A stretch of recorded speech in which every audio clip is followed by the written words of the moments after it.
உக்காந்தோன்னா 1/2 மணி நேரத்தில் தூக்கம் வரும். மண்டைலாம் சூடாகிற மாதிரி இருக்கும். புக்கு தூக்கி போட்டு ஓடிடலான்னு இருக்கும். எல்லோரும் வந்து உங்கள் ஃப்ரெண்ட்ஸ் எல்லாருமே ஜாலியாக இருப்பாங்க. இந்த நேரத்தில் நீங்கள் மட்டும் படிக்கிறது கொஞ்சம் கஷ்டமாக தான் இருக்கும். ஆனால் இந்த கஷ்டம்லாம் வந்து நீங்கள் வேலைக்கு போனதுக்கப்புறம் இருக்காது. என்னோட எக்ஸ்பீரியன்ஸில் சொல்லணுன்னா, இப்போ வந்து நான் ட்ரைனிங்க்கு வந்து 10 மாதம் ஆகுது. 10 மாதத்துக்கு முன்னாடி வந்து எங்கள் ஊரில் வந்து படிச்சுட்டு உருப்படாமக்கிறவங்களுக்கு எக்ஸாம்பிள் நான் தான். நம்ம ஊரில் வந்து படிக்காத உருப்படாமல் இருப்பாங்க குடிச்சிட்டு. நம்ம ஊரில் பற்றி உங்களுக்கே தெரியும். என்னை யாரும் வந்து ஆனால் நான் வந்து சின்ன வயசுல நல்லா தான் படிப்பேன். இதனாலே ஒரு சில நேரங்களில் நமக்கு நேரம் அமையாது. உங்களுக்கு வந்து இங்கே எல்லாருக்கும் ஒரு நேரம் வரும்.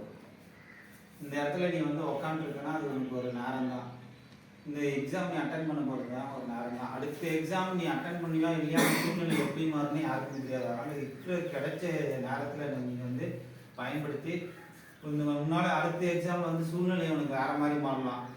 ஒரு 3 மாதம் இப்போ நீ வந்து டைம் ஸ்பெண்ட் பண்ணி வந்து உட்காந்து படிக்கிற அளவுக்கு உன்னோட நிலைமை இருக்குது. ஆனால் இந்த இடத்துக்கு வர முடியாத 3 மாதம் சம்பாதிக்காமல் இங்கே வந்து உட்காந்து படிக்க முடியாமல் உங்களுக்கு கூட நல்லா படித்தவங்களே இருப்பாங்க நிறைய பேர்.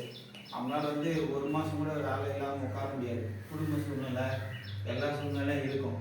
அட்லீஸ்ட் நீங்கள் இங்கே வந்து உட்கார முடியுது இல்லை, அதுலேயே நம்ம ஓரளவுக்கு பரவாயில்ல, நம்மளால் படிக்க முடியும்னு நினச்சி படிக்கணும். அது மாதிரி ஃபேமிலி சுச்சுவேஷனு எல்லாமே வந்து போட்டு